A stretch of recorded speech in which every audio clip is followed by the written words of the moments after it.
el 743 días. El día de hoy se han registrado algunos hechos violentos, especialmente en el interior del país, como por ejemplo la quema de una comisaría en Cepita. Esto es en Chucuito, Puno. 8 puestos de la policía fueron cerrados por prevención. Se han reanudado actividades en el aeropuerto de Cusco, pero Arequipa y Juliaca todavía parece están a la espera de poder empezar a funcionar nuevamente. La situación es complicada, se ha registrado movimiento esta noche y durante el programa vamos a compartir con ustedes también algunas imágenes sobre cómo se está intentando dañar las cámaras de seguridad que tiene habilitadas la Municipalidad de Lima y cuyas imágenes seguramente van a ser insumo para las investigaciones fiscales. Vamos a conversar con nuestros invitados sobre todos estos temas. Vamos a conversar también con nuestros reporteros. Algunos todavía nos alcanzarán información en vivo en lo que queda del programa, pero iniciamos de esta manera 2023 en 24 horas.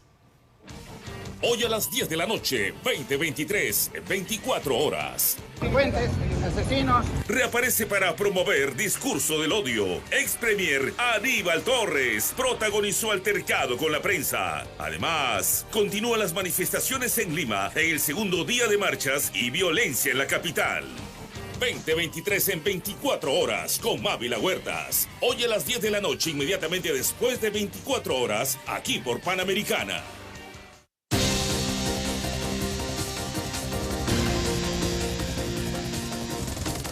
Muy bien, tenemos que ir de inmediato entonces a la oficina a la sede del 105 de emergencias. Vamos a la sede del 105, ahí tenemos a uno de nuestros reporteros que tiene la información para actualizar cuál es la situación. Marlo Rojas está allí. Marlo, buenas noches, cuéntanos por favor, ¿cuál es la última información desde este centro de monitoreo? Buenas noches, Mávila. Así es, nos encontramos exactamente en las oficinas de la región policial en Lima, desde donde desde muy tempranas horas la policía ha venido monitoreando todo lo que ha acontecido en el centro de Lima durante este segundo día de protestas. Tenemos un video, por favor, que quisiera que puedan poner en pantalla completa, en pantalla grande, en el cual se ve además cómo los manifestantes empiezan a arrojar al parecer objetos contundentes, rocas, contra una cámara de videovigilancia ubicada en el Jirón Carabaya. Allí tenemos precisamente el instante en el cual comienzan a lanzar estas rocas a las cámaras para poder evitar que las autoridades continúen monitoreando cómo acontecen y cómo se reportan estas manifestaciones. Tenemos lo último de la información. Hasta el momento hay 9 personas detenidas y más de 20 personas que han sido también o han resultado heridas. Nos encontramos con el general Víctor Sanabria, jefe de la región policial Lima. Estamos en vivo en 2023. General, ¿cuál es el alcance, la actualización en este segundo día de protestas? Efectivamente, ya hemos llegado a 14 detenidos. Las 2 personas que han sido grabadas en este video están detenidas en estos momentos, precisamente por el motivo de causar los daños. Gracias a las imágenes hemos logrado su detención, la perenización de estos hechos y están siendo puestos a disposición del Ministerio Público con los elementos de convicción adecuados para que puedan darse alguna medida restrictiva de su libertad. En algunos casos, estos manifestantes también encendieron fuego en algunas calles. ¿Se les ha incautado algún tipo de objeto que tenían, digamos? No hemos podido incautar, pero han utilizado contra el personal policial avellanas, estos cuetones tipo mamarrata amarrados a la avellana, lo que hace una detonación mayor, motivo por el cual tenemos 9 efectivos policiales heridos, 3 de ellos de gravedad. Uno de ellos, el coronel del Escuadrón Verde, que la detonación en el tobillo le ha causado una fractura. Te escuchamos, Mávila. Sí, Marlo, la pregunta que quería que le traslades es sobre el incendio producido el día de ayer en esta casona. Bueno, las pérdidas son lamentables. Hemos visto el día de hoy cómo ha quedado por lo menos la fachada a través de esas imágenes. Y si ya se ha podido establecer alguna causal o por lo menos indicios que nos vayan a llevar a conocer la verdad de cómo se produjo ese incendio. Efectivamente, ha habido una mala intención de algunos supuestos comentaristas de seguridad pública que indican que una granada lacrimógena podría haber iniciado algún tipo de incendio. Sin embargo, estos artefactos lacrimógenos no generan ningún tipo de ignición, o sea, no hay flama, no hay candela, no hay fuego. Lo que hacen es generar gases para dispersión. Entonces, es imposible, así, imposible que una granada lacrimógena genere algún tipo de incandescencia. Lo que sí hemos visto, gracias a algunos videos de los propios periodistas, es que en ese punto se utilizaron avellanas. Y estas avellanas, como son pólvora negra, son altamente incandescentes. Recuerden, cuando hay accidentes en los lugares de fabricación de pirotécnicos, el primero que fallece totalmente calcinado es el que manipula la pólvora negra. Entonces, si bien es cierto que Asuntos Sociales de la Policía Nacional y Seguridad del Estado están haciendo las investigaciones, ya tenemos esa primera hipótesis de que había sido causado por las avellanas. ¿Y se ha podido identificar a alguna de las personas que podría estar detrás de esto? Justamente el trabajo de las cámaras de biovigilancia, que son más de 1.400 que tienen los municipios, nos están facilitando la identificación corporal inicialmente de estas personas que han utilizado las avellanas. Y luego el proceso investigatorio procederá a su identificación y hacer los trámites correspondientes para lograr su detención. Ahora, nos daba la cifra nuestro reportero y usted la actualizaba, son 14 personas detenidas. Hablamos solamente del día de hoy, ¿correcto? Conforme, solamente el día de hoy. El día de hoy. Ayer hubieron detenidos un poco más de 30 personas. 30 personas. Las detenciones de hoy tienen una peculiaridad. Ayer un grupo de vándalos muy agresivos en el crucero de Lampa con Cusco causaron como 5 lesionados por objetos contundentes y se protegían con unos escudos que llevan unas letras pintadas sobre la lata.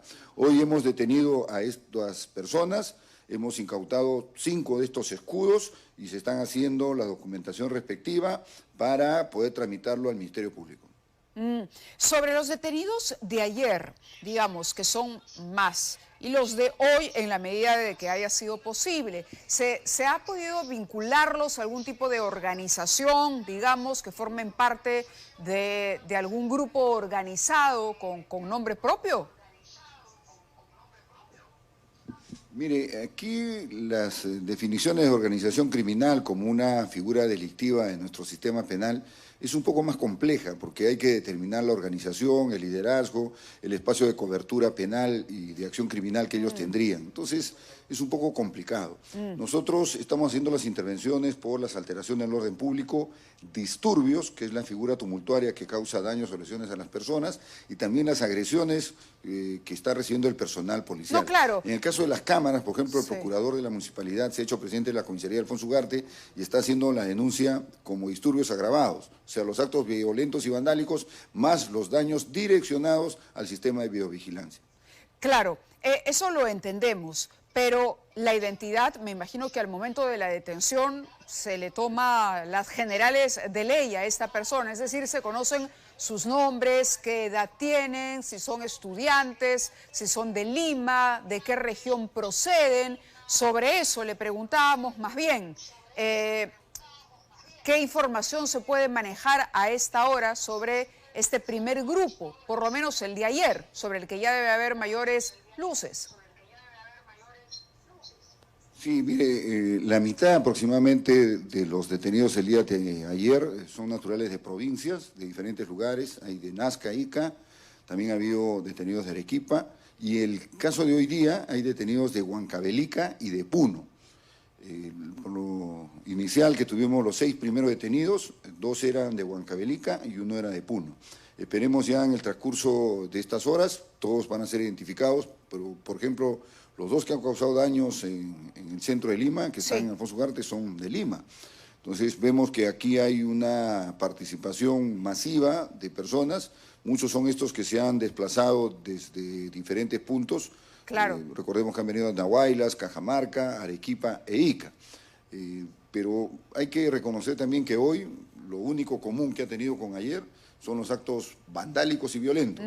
Pero ayer han llegado 5.000 manifestantes, hoy día han sido aproximadamente 2.500 y esto demuestra que su soporte logístico está debilitándose, porque tener esa cantidad de personas aquí en Lima es bastante oneroso para quien las esté sobre eso es interesante, a ver, usted nos confirmará o no la información que tenemos de que está llegando también alimento, está llegando logística para mantener a estas personas en la capital. Incluso se menciona que en alguna de las universidades donde se les albergó la primera noche en la que pernoctaron en la capital, habría, digamos, ese tipo de logística. ¿La policía tiene información al respecto? Efectivamente, nosotros hemos ubicado el sistema de biovigilancia con drones a inmediación de la Universidad de Ingeniería y también de San Marcos, y hemos podido confirmar cómo llegan vehículos trayendo alimentos. Pero aquí hay que especificar claramente lo que sucede. No es una colecta de mercado en que me den una manzana, un plátano, una papa, no. Ajá. Esta es una compra que lógicamente es bastante costoso llevar un camión con sacos de azúcar, sacos de arroz, sacos de fideo, cajas de atún, cajas de leche. Esa adquisición, así hemos calculado que está entre 5.000 y 6.000 soles. Entonces, ¿quién está solventando esta marcha? Esto no es un apoyo de la comunidad, de la ciudad de Lima y sus pobladores para el grupo de combatientes. Aquí hay una organización oscura vinculada al tráfico ilícito de drogas y a la minería ilegal. Y algunos dicen, ¿por qué? Porque son las únicas actividades criminales que pueden soportar un gasto tan significativo de manera permanente. Ninguna otra actividad delictiva podría hacerlo. Entonces, no solamente han habido periodistas con muy buena lógica y en análisis de inteligencia de la información que manejamos que han sacado esa conclusión, sino también nuestros órganos de inteligencia que están trabajando para poder establecer las vinculaciones con estas organizaciones criminales. Claro, por eso es que le hacía la pregunta antes sobre la identidad de los detenidos y si por lo menos en esas listas que hoy se manejan se puede establecer que alguno de ellos pertenezca o cuente con antecedentes que apunten a la hipótesis que manejan las autoridades.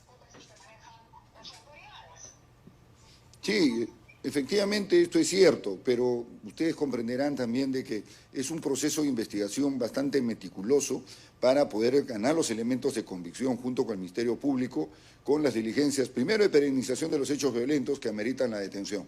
Ahí están los videos, las actas que estamos formulando y la declaración de los policías heridos. Lo segundo ya es un trabajo que están haciendo las Fiscalías Especiales de Crimen Organizado, con las que se van a formular las carpetas fiscales y poder determinar la participación no solamente de los detenidos, sino de aquellos que están manipulando todas estas actividades como una organización criminal.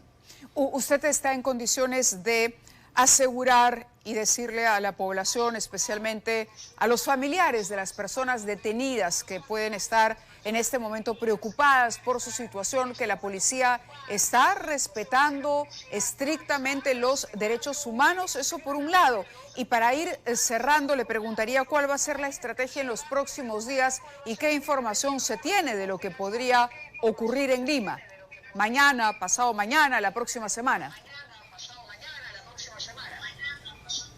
Inicialmente, los detenidos, nosotros hemos tenido malas experiencias internacionales en el sistema interamericano de protección de derechos humanos, pero esto ha evidenciado a que la policía maneje mejor las informaciones sobre detenciones y privaciones de libertad. Nosotros en unos momentos ya hacemos el consolidado de detenidos y le comunicamos a la Defensoría del Pueblo nombre del detenido, lugar de detención, lugar donde fue intervenido y también el proyecto de los diligenciamientos, es decir, si se van a quedar en la comisaría, si el Ministerio Público dispone que se traslade a otra dependencia policial, y esta misma relación la comunica la Defensoría del Pueblo a otras organizaciones de derechos humanos. El Ministerio Público está presente en las comisarías, con ello garantizamos la legalidad del procedimiento de detención y facilitamos la información a quienes se acerquen a las comisarías sobre la identidad de estas personas intervenidas y luego detenidas de acuerdo al procedimiento penal. Lo segundo, vemos que estas actividades violentas necesitan un soporte logístico que se está debilitando. Esperemos que nosotros en la estrategia masiva de empleo de personal policial disminuimos la posibilidad de actos violentos y sobre todo evitamos que haya personas que pierdan la vida, ni de los infractores, menos de los policías y más aún de la comunidad limeña. Entonces, nuestra policía, con un despliegue muy profesional y bastante sacrificado, ya si sumamos los heridos de hoy y ayer solo en Lima, estamos llegando casi a los 40, y si contamos a nivel nacional, son más de 500 heridos que tenemos. Esto pues evidencia que la garantía de los derechos humanos y las libertades es de un gran costo para el personal policial. Pero ahí estamos con la moral en alta y sobre todo con el apoyo de toda la población. Y eso quiero resaltarlo porque en verdad cuando un ciudadano se acerca al policía que está ahí sudoroso, con todo el problema de la gresca en la calle y le dan un agua, le dan una gaseosa, más allá del apoyo de saciar su sed, es el impulso moral que reciben. Y eso es el soporte que estamos teniendo y por eso la forma tan profesional que está desarrollando la Policía Nacional de Perú. Le agradezco mucho por la información. Muchísimas gracias a Marlon también por el enlace. Muy buenas noches. Muy bien, continuamos. Buenas noches y muchas gracias por transmitir la información adecuadamente. De acuerdo. Estamos aquí en los estudios, nos acompaña el analista político César Campos. César, te mostrabas, conversábamos antes de salir al aire y tú decías que se puede ser un poco optimista respecto a la situación. Pero la pregunta es, después de escuchar a la presidenta anoche, escuchar las críticas también de un sector del Parlamento, ¿crees que el gobierno está a la altura de las circunstancias? ¿Está, digamos, manejando adecuadamente una crisis? ¿O que todavía hay puntos débiles, hay debilidades que deberían ser solucionadas? ¿Cuál es tu opinión? Yo empiezo, Mávila, corroborando la fortaleza y la validez que tiene el argumento y las explicaciones que acaba de dar el jefe de la Policía Nacional del Perú, sede en Lima, el general Sanabria. Porque yo comparto esa impresión del debilitamiento de las manifestaciones, porque en realidad cuando uno quiere y hace el esfuerzo de ser objetivo, te das cuenta que aquí hay líneas paralelas evidentes.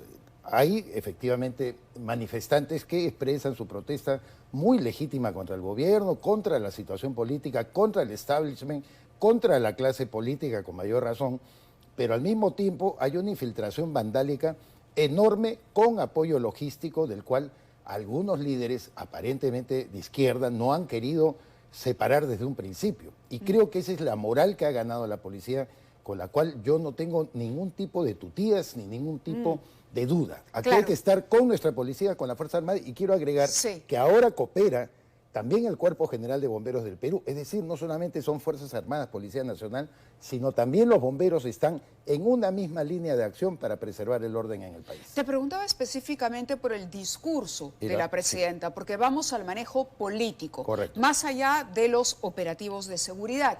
El discurso político del gobierno es el más adecuado. Por la mañana hablaba con Sandro Venturo y él decía que el discurso, por ejemplo, no hacía esa diferencia, o por lo menos no le puso énfasis a la diferencia que tú acabas de señalar. Una cosa es la protesta legítima y otra es el vandalismo que se infiltra en esa protesta legítima y que al final termina pues deslegitimándolo todo. Yo quería abordar primero el tema porque venías de conversar con el general Claro que sí, pero concentrémonos en el Concentrándonos en lo segundo, a mí me da la impresión que en el plano político todavía el gobierno le falta más resorte. Mientras estamos viendo que la seguridad está absolutamente avanzando para preservar ese orden que tiene que estar para mí toda la vida primero antes que cualquier otra circunstancia, el gobierno no da la señal política necesaria. El solo hecho de comunicarse a través de los medios, dando conferencias en Palacio de Gobierno, no me parece el adecuado. ¿Cuál sería la manera adecuada? Operadores políticos, e incluso el propio riesgo de la presidenta Dina Boluarte de salir a las calles. A mí me llama la atención hace mucho tiempo, Mávila, que ni parlamentarios, ni tampoco miembros del Ejecutivo, de este actual Ejecutivo, tratan de ganar una plaza pública, de hacer un cara a cara con la población. Y para eso se necesita, por eso digo, introduzco el término riesgo, la capacidad de las personas de tener también el sacrificio y la voluntad necesaria de dialogar directamente con las organizaciones de base y con las regiones. Y cuando uno está en el gobierno, cuando asume un cargo de esta naturaleza, pues no cabe la excusa de que mi integridad corre peligro, porque se entiende que la presidenta va a estar perfectamente resguardada. Lo que ha ocurrido con los congresistas es interesante, porque muchos de ellos han recibido amenazas. La congresista Luque, por ejemplo, en Cusco, a pesar de ser una persona de izquierda, ha sido rechazada por el mero hecho de haber votado por la vacancia de Pedro Castillo, se le considera vacadora. Otro comentario similar ha recibido Sigrid Bazán, por ejemplo. Correcto. Otros congresistas han sufrido ataques a su propiedad privada, a sus casas, por ejemplo, y sienten temor de ir a sus casas. Pero yo me concentraba en la tarea del Ejecutivo y creo que ahí tienes razón. Nos falta esa imagen del presidente en el lugar de los hechos, ensuciándose los zapatos y hablando con la población afectada. El liderazgo, porque El liderazgo. No lo puedes tú ejercer bajo la pantalla de televisión, sentada en Palacio de Gobierno. Y si bien todos comprendemos la trágica situación de la presidenta Boluarte de no tener partido político, haber llegado a la presidencia de la República sin una organización social que la sustente, bueno, hemos surgido una serie de actores de diferentes naturalezas, medios de comunicación, personas de posturas políticas que comprenden su rol, no es que la defiendan, no es que digan Dina Boluarte, oh maravilla, nos encontramos con la mejor presidenta del Perú. Quieren defender la transición democrática, yo me inscribo dentro de esa línea. Si Dina Boluarte debe permanecer en la presidencia es siempre y cuando ejerza el liderazgo, le dé la cara a la población y en tercer lugar garantice esa transición democrática de la mejor manera. Vamos a escuchar lo que dijo Marta Moyano el día de hoy. La vicepresidenta del Parlamento hizo declaraciones bastante fuertes y defendió así la permanencia de Dina Boluarte en la presidencia de la República. A mí me pareció correcto que anuncie que no renuncie, porque yo le he dicho 1000 veces, si la señora Dina Boluarte, repito, renuncia, ella estaría entregando el país a ese grupo, a ese pequeño grupo que tenemos, está generando zozobra en el país, que es el grupo llamado Movadef. Así de claro lo digo, ¿no? Y basta ya de seguir usando a la gente que sí realmente necesita cosas y que no está llegando el Estado para resolver los problemas. Pero ahora peor, porque hay cierres de carreteras, se están desabasteciendo los mercados, es decir, ahora se va a agudizar más las cosas. Es lo que ha dicho Marta Moyano. Ella ha dicho, si Dina Boluarte renuncia, estaría entregando el país al Movadef. Discursos de esta naturaleza, ¿aportan a la solución o podrían, por el contrario, tener un efecto boomerang? Hay que ir un poco más allá. Quizás Marta Moyano forme parte justamente de ese grupo de parlamentarios que está mirando un sector nada más del problema, pero hay que mirarlo, creo yo, globalmente. Y es lo que tú me invitas a conversar. ¿Cómo vamos a encontrar una solución, una luz al final del túnel? Evidentemente una sociedad súper enconada política, socialmente, regionalmente, porque 17 meses hemos tenido que soportar este discurso de la dicotomía de blancos contra cholos, de regiones contra la capital, de gente pobre contra ricos, que lo alimenta incluso Aníbal Torres Vázquez contra la prensa hoy saliendo en la mañana. Exacto, tenemos esas imágenes también para compartir. Claro. Y es interesante porque cuando se le pregunta, hay dos cosas aquí, ¿no? Por un lado, cuando le preguntan algunos reporteros a las personas que vienen a la ciudad, si bien hay un grupo que está convencido que reclama la salida de Boluarte, el cierre del Congreso, adelanto de elecciones y asamblea constituyente, también hay grupos que dicen, vine porque acompañé a mi amigo, o vine porque hay que sacar a Boluarte, o vine porque el Congreso vacó a Castillo, pero no se termina de entender que la vacancia de Castillo fue la consecuencia del intento del golpe, es decir, no ha calado, o por lo menos no ha existido una campaña comunicacional importante desde el gobierno para que cale lo que ocurrió, es decir, contar la historia. Castillo no fue vacado arbitrariamente. Quiere decir que Castillo ganó esa batalla. Claro, y Dina Boluarte no asumió por un acuerdo con el Congreso, sino porque era lo que la ley establecía. Pero parece no estar claro todavía. Yo veía en las últimas encuestas el nivel de apoyo, preocupante por cierto, que en el sur recibía Pedro Castillo antes de intentar el golpe de Estado. Mávila llegaba a 24-25% en general en el país y al 45-48% en las propias regiones. De tal manera que si uno no daba lectura a eso y le bastaba a Marta Moyano y al resto decir, no, es que tenemos un presidente mediocre, un presidente que ha cambiado 80 ministros, un presidente que es débil, un presidente que no va a poder ganar más voluntades, nos estábamos equivocando de repente la lectura. Su mensaje sí estaba calando en un grueso sector del país.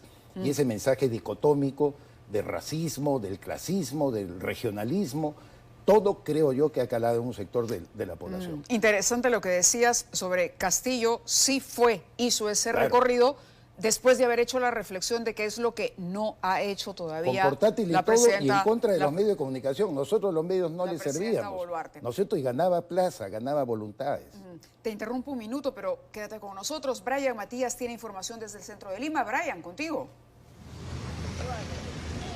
Mávila, ¿cómo estás? Buenas noches. Efectivamente, nos encontramos en la Plaza San Martín. Hay movimiento policial porque los agentes, en gran número que se encontraban en este punto, ya se están retirando, está llegando el relevo. Y vemos también que patrulleros están llegando para bordear la Plaza San Martín, también agentes de la policía a bordo de motocicletas, luego de esta larga jornada que ha empezado en horas de la tarde y termina ya minutos después de las 10 de la noche, luego de varios enfrentamientos en diversos puntos del cercado de Lima. Uno de los principales, Abancay con Nicolás de Piérola, al igual que el día de ayer.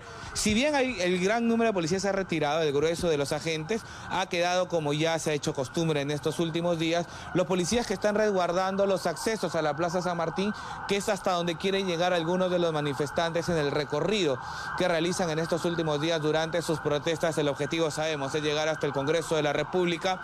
Hoy estamos hablando de unos 2.000 policías, 2.500 por lo menos en los puntos en los que he estado yo, distribuidos para evitar que los manifestantes puedan avanzar y llegar hacia el Parlamento. Lamentablemente, al igual que el día de ayer, se registraron varios enfrentamientos. Hubo policías que resultaron heridos, también manifestantes. Por suerte, en el sector en el que estábamos no hubo agentes con heridas de gravedad ni tampoco manifestantes, y luego de varias horas pudieron ser dispersados. A esta hora de la noche podríamos decir que ya la marcha del día de hoy ha terminado. Ya los manifestantes que normalmente quedaban en calles aledañas aquí del centro de Lima se han terminado por retirar luego de los lamentables enfrentamientos y estas agresiones que han tenido en contra de la policía y también contra algunos colegas de los medios de prensa. De acuerdo, pero ¿la policía se queda o se retira? No, se queda, Mávila. Si bien se ha ido un grupo que estaba cuidando los alrededores, los policías que tenemos aquí están cuidando los diversos accesos. Los 4 accesos que tiene la Plaza San Martín están resguardados por agentes del orden y ellos se van a quedar hasta que, bueno, sean relevados el día de mañana. Gracias, Matías, por la información. Brian Matías con nosotros informándonos desde el centro de Lima. Aparentemente la marcha por ahora ha concluido, pero la policía permanece atenta. La Conferencia Episcopal Peruana se ha pronunciado, se ha ofrecido para intermediar, ¿no? Para ser interlocutor, intermediario, negociador entre las partes que deberían sentarse a dialogar para encontrar una salida pacífica en medio de todo esto. Pero también ha habido una exhortación desde la Conferencia Episcopal Peruana al Congreso y se les ha dicho a los congresistas tienen que fijar de una vez por todas el adelanto de elecciones, el calendario electoral, y ambos poderes deben reconocer que están en un periodo de tránsito, que son poderes transitorios, ¿no? ¿Cuál es tu visión sobre la posibilidad de que en efecto se pueda recurrir a la Iglesia como mediadora? Yo creo que la Iglesia en los últimos años, siendo católico, ha perdido mucho peso de intermediación.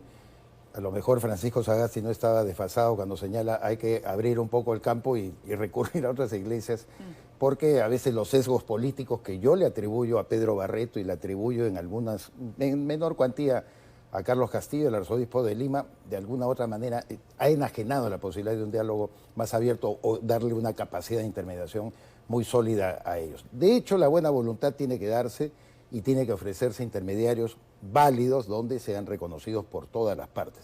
Yo creo que entre los manifestantes legítimos, los protestantes, sí se puede encontrar gente que al final pueda dialogar. Mávila, hoy día el Comercio sacó una información que proviene de la policía, que son 130 actores. 130 actores que son identificados como los promotores de las protestas en general. Que son como 19 regiones. 19 regiones. Entonces, regiones. ¿con quién te sientas a dialogar, por Dios, si entre ellos mismos no eligen una cabeza?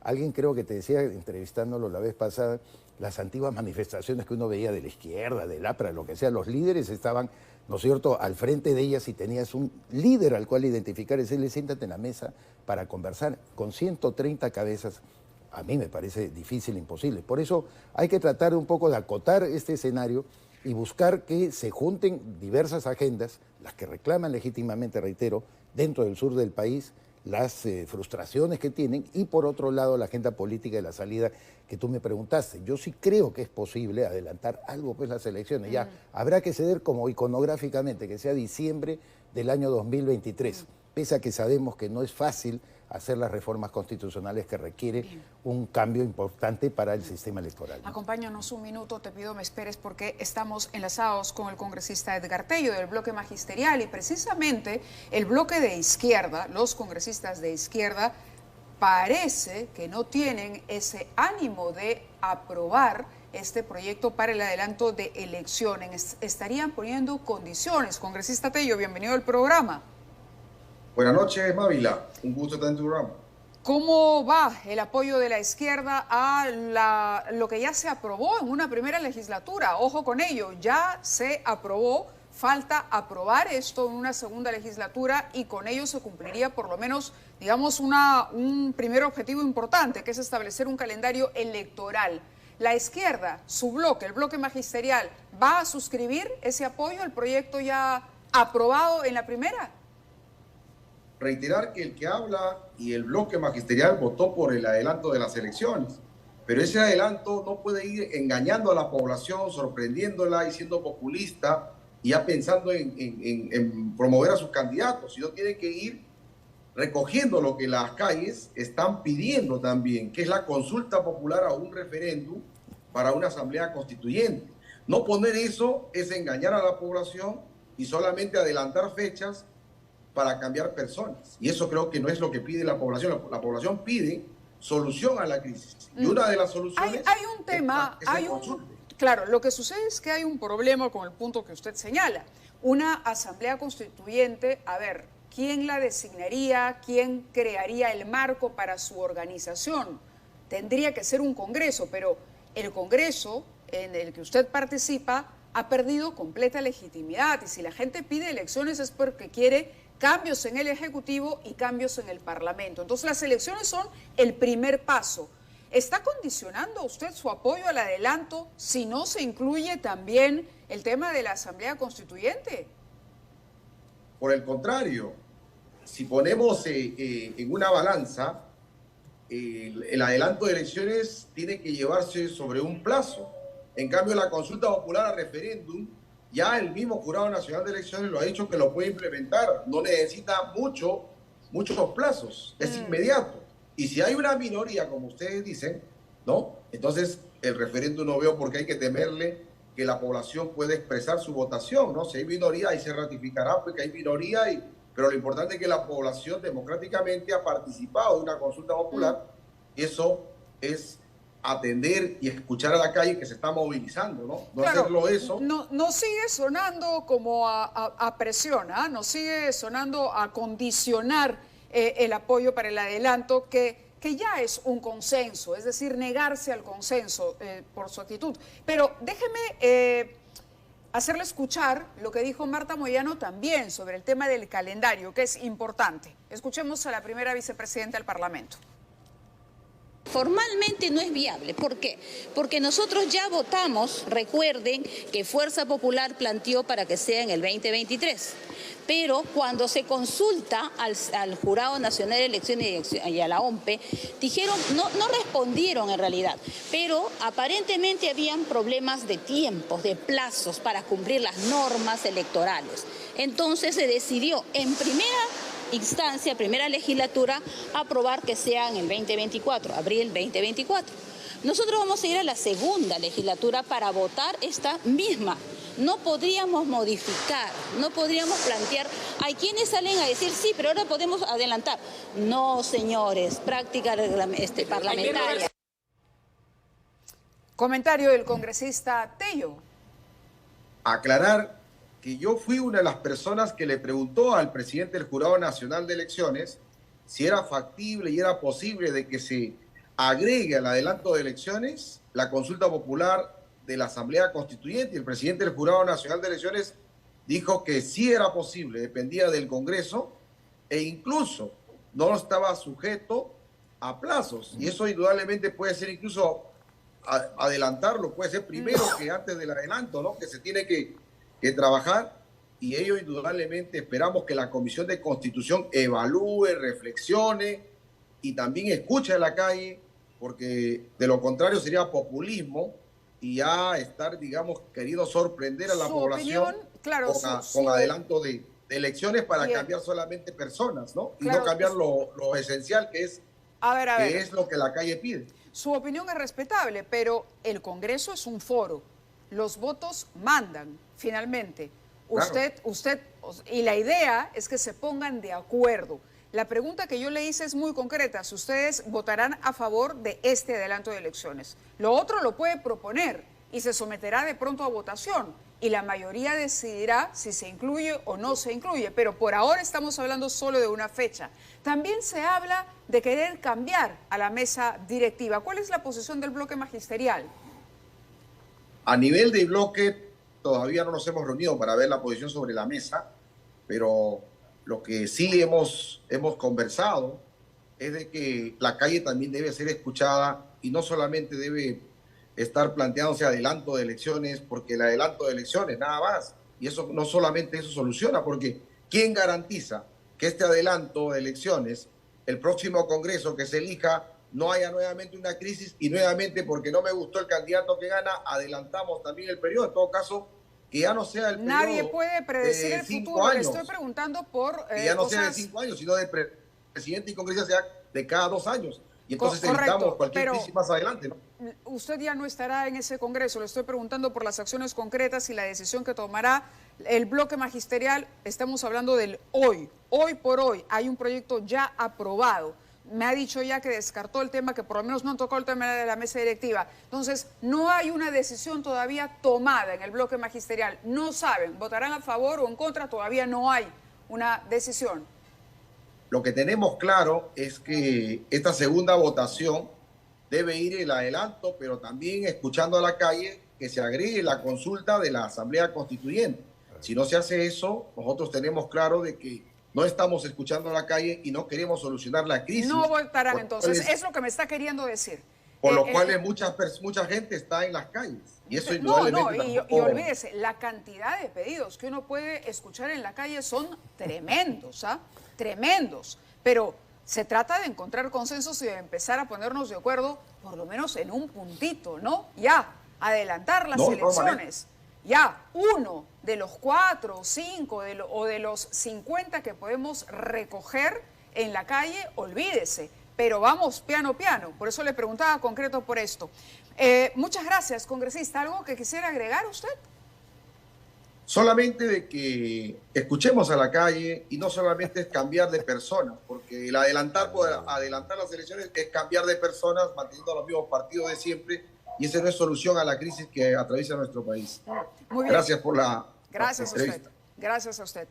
A ver, comentarios de César Campos, analista político y voz autorizada para poder interpretar el comportamiento y lo que dicen nuestros parlamentarios, leer el entre líneas. Pero la retahíla del congresista que me ha precedido es realmente impresionante, escuchar a la calle como si tuviéramos realmente esa multitud abrumadora que está exigiendo la Asamblea Constituyente. Para mí, la actitud que están tomando ellos es típicamente un chantaje parlamentario para evitar las reformas necesarias e importantes. Por supuesto, el congresista Tello desaparecerá del panorama, como tú le has anticipado. Nadie se acordará de él, porque yo lo considero dentro de esa medianía que llevó al Parlamento el señor Pedro Castillo, otra persona mediocre.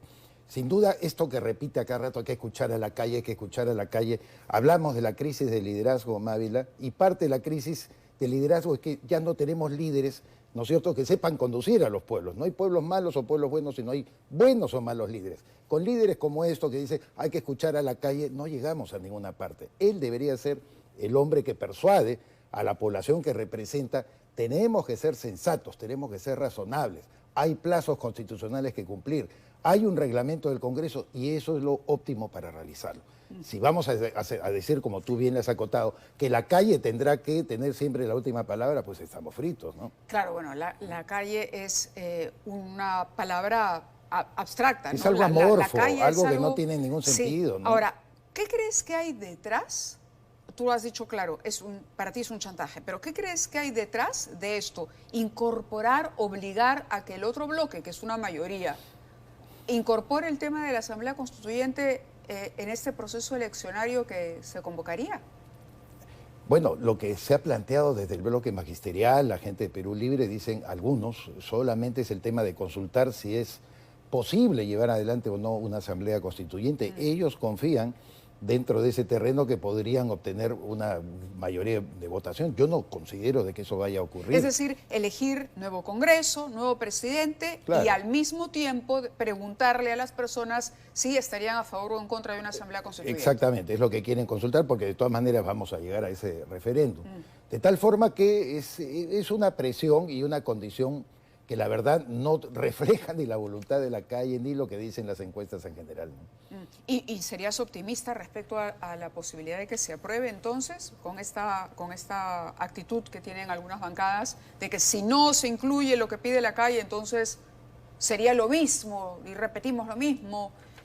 No, sin duda uno pues repliega su optimismo frente a expresiones como la que acabamos de escuchar. Esa es una bandera que es fácil de agitar, pero muy difícil de sostener, ¿no? Correcto. Ahora, Marta Moyano decía que es inviable, que no se puede ir o adelantar las elecciones. Fuerza Popular había votado en principio por el 23, pero todo apunta a que lo más calmo, lo que permitiría hacer un mejor trabajo sería llegar al 24. La situación, sin embargo, es apremiante. ¿No? Algo que sí podemos decir está pidiendo la calle, a través de encuestas concretamente, es que cuanto antes. Cuanto antes. Cuanto antes. Fernando Tuesta ha presentado un cronograma ajustado en el que dice cabe que las elecciones se puedan realizar este año. Primera vuelta el 15 de octubre, segunda vuelta el 26 de noviembre. Y él propone juramentar al nuevo presidente de la República el 30 de diciembre con la instalación de un nuevo Congreso 2 días antes del 28 de diciembre. ¿Qué te parece esta salida? Bueno, Fernando, como asesor del presidente del Jurado Nacional de Elecciones, coincide en esto que yo creo es una distorsión que se ha generado dentro de la voluntad misma del jurado para llevar adelante elecciones. Lo está repitiendo también el congresista Tello. Dice, pero si el propio jurado ha señalado que hay condiciones, yo creo que es una prisa excesiva y que no debería darse bajo esas circunstancias. He dicho que casi como una presea se puede mostrar una voluntad de acortar el plazo. Quizás diciembre han hablado algunos del año 2023, pero no es posible cortarlo más. Moyano tiene razón en eso, nos guste o no la congresista Moyano. ¿Por qué? Porque hay un reglamento, porque hay una constitución, porque no se puede ajustar. Volver a hacer elecciones en octubre casi es hacer permanente algunas bases del sistema y la normatividad electoral que nos ha permitido tener a un Pedro Castillo Terrones como presidente de la República sin ninguna legitimidad mínima. Este es el cronograma, simplemente para ir cerrando este bloque, que presenta Fernando Tuesta para quienes nos están viendo y no han escuchado su propuesta, ¿no? Fecha límite para que el Congreso apruebe en primera votación el adelanto de elecciones 2023, 31 de enero. 1 de febrero, adelanto de la legislatura, segunda votación. 1 de marzo, límite para convocatoria. 27 de junio, límite para la presentación de candidaturas y cierre del padrón, entiendo. Primera vuelta presidencial, 15 de octubre, segunda vuelta 26 de noviembre, instalación del Parlamento 28 de diciembre, juramentación del nuevo presidente de la República 30-12-2023. Vamos a ver cómo se recibe. César Campos ha compartido con nosotros su opinión y veremos finalmente qué hará el Congreso, que es el que tiene la última palabra en este asunto. Muchas gracias, César, por estar con nosotros. Muy buenas noches. Hacemos una pausa y regresamos.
Los últimos acontecimientos en la ciudad. Hay otra información vinculada a la situación de Lima que tenemos que compartir y tenemos una nota a continuación sobre la decisión que ha tomado el alcalde Rafael López Aliaga de anular los contratos de concesión con Rutas de Lima. Este es el tema de los peajes, siempre polémico. Veamos el informe. La Municipalidad de Lima, encabezada por el alcalde Rafael López Aliaga, anunció la terminación anticipada del contrato de concesión de peajes con la empresa Rutas de Lima. Tras el acuerdo tomado por unanimidad en la sesión del Consejo Metropolitano. La buena noticia es que por unanimidad, siguiendo las normas legales. Aquí no estamos infringiendo ninguna norma legal, ninguna inversión privada, no estamos yendo de acuerdo a lo que menciona el contrato. La comuna limeña informó que los motivos son por afectación al interés público, contemplado en el contrato de concesión de peajes con la empresa Rutas de Lima, afectación que sustenta en las altas tarifas de peajes, la deficiencia del servicio y la afectación al desarrollo de importantes sectores de la población. El interés público es bien subjetivo, ¿no? Porque si hubiera un interés público afectado, entonces no se hubiera permitido la concesión de esta carretera, ¿no? O sea, no puedes decir que ahora te lesionan por cuando tú mismo enmarcaste esa necesidad, y la necesidad de concesionar esas vías justamente se daba, ¿no? Para generar, vamos a decir, mejores condiciones al transporte, ¿no? El contrato determina cuando hay una violación del interés público, la MUNI tiene todo el derecho, ¿ya?, de declarar la terminación anticipada, pagando las inversiones realizadas, teniendo un tercero que determine el monto de inversiones realizadas, y es lo que vamos a hacer. Para Alejandra Quintana, experta en solución de controversias y litigios, Rutas de Lima, como empresa afectada, y según el contrato, debería acudir a un laudo arbitral que defienda su derecho. Definitivamente esto se va a ir a un arbitraje, porque también el inversionista, la empresa privada no se puede afectar, ¿no? Por una decisión que tal vez ahorita podría pasar como arbitraria. Como se recuerda, uno de los caballos de batalla de Rafael López Aliaga en su campaña para la alcaldía de Lima fue siempre la anulación del contrato con Rutas de Lima, al cual tildó de corruptos. Si bien es cierto, esta medida fue aprobada por unanimidad, no contaron con la presencia de los regidores del partido Podemos Perú. Rutas de Lima tenía a su cargo la mejora y conservación de tramos de la Panamericana Sur, Panamericana Norte y la autopista Ramiro Prialé. Vamos ahora con Marlo Rojas nuevamente, información en vivo en la comisaría de Cotabambas para conocer cuál es la situación de los detenidos. Adelante, Marlo. Así es, buenas noches. Hay que mencionar que nos encontramos además en la parte posterior del Palacio de Justicia. Las personas que han sido intervenidas han sido trasladadas hasta la comisaría de Cotabambas.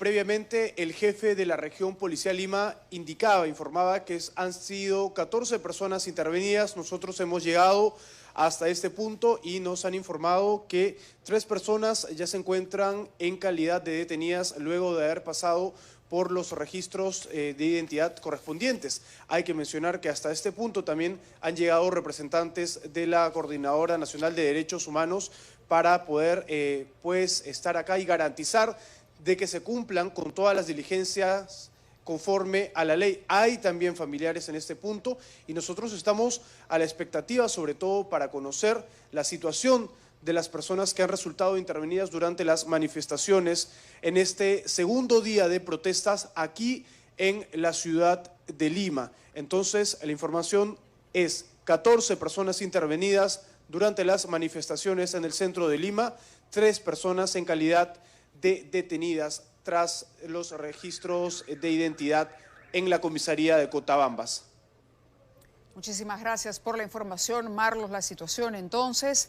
Y también vamos a ocuparnos el día de hoy porque, claro, nos hemos concentrado en los acontecimientos en Lima, les decía, pero hay otro tipo de noticias o consecuencias a raíz de estas protestas. Y vamos sumando 43 días realmente de inestabilidad, de violencia, de reclamos. Y esto le ha pasado factura a muchas industrias, ¿no? Productos que se quedan varados, comida que se malogra, que se pierden, el turismo es una de las industrias que más ha sufrido las consecuencias de todo esto. Países que invocan a sus ciudadanos a que no viajen al Perú, y esto tiene como consecuencia que se cancelen reservas, que se suspendan vuelos, que se pierda la oportunidad incluso de proyectar la mejor imagen de nuestro país al mundo. En la siguiente nota tratamos de evaluar cuál ha sido el impacto en una industria que ya venía mal y que había sufrido muchísimo tras el confinamiento debido a la pandemia de la COVID-19. Bailar en los tradicionales carnavales de Cajamarca o recorrer las 7 iglesias en Ayacucho por Semana Santa estarían a un paso de frustrarse.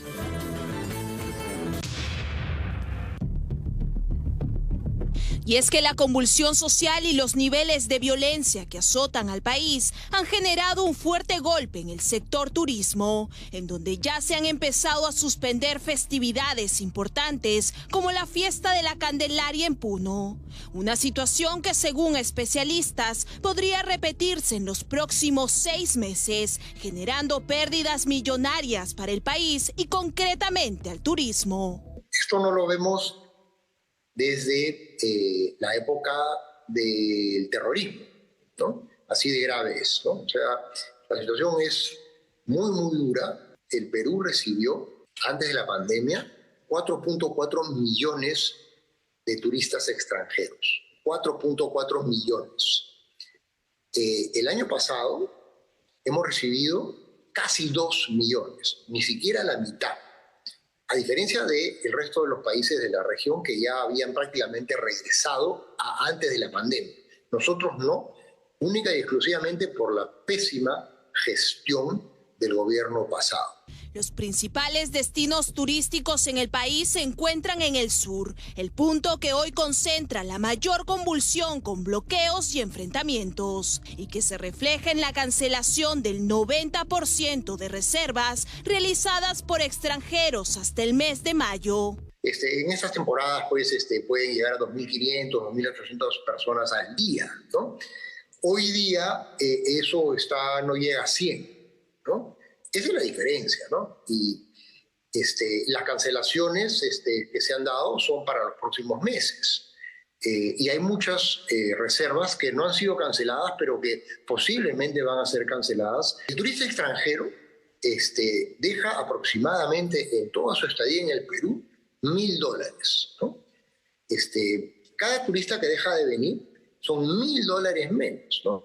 Imagínate que dejen de venir miles de turistas al día. Eso es lo que deja de ganar el destino o la ciudad o el pueblito que recibía a estos turistas. Incluso el especialista asegura que la situación es tan crítica que ya ni los mismos peruanos quieren realizar turismo en el país, que ya ha provocado masivos despidos y el cierre de negocios. El turismo nacional es importantísimo, claro que sí. Lo que pasa es que hoy día no está llegando al sur ni turismo nacional ni turismo internacional.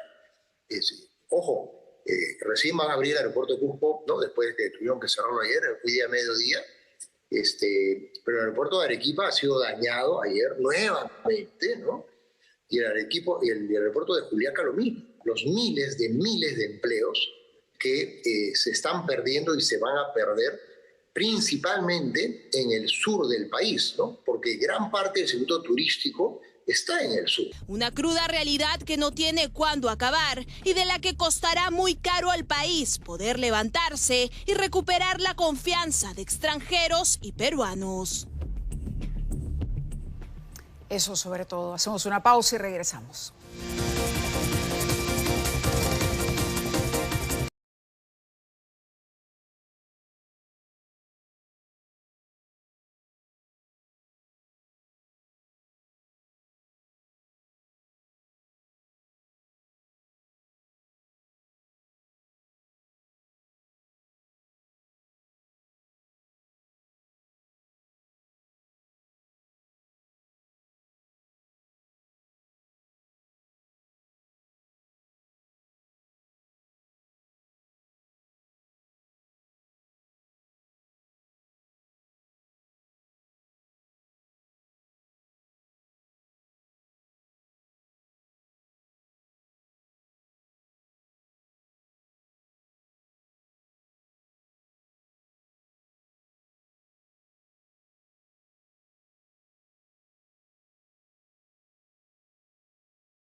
muy buenas noches. Nos reencontramos pronto.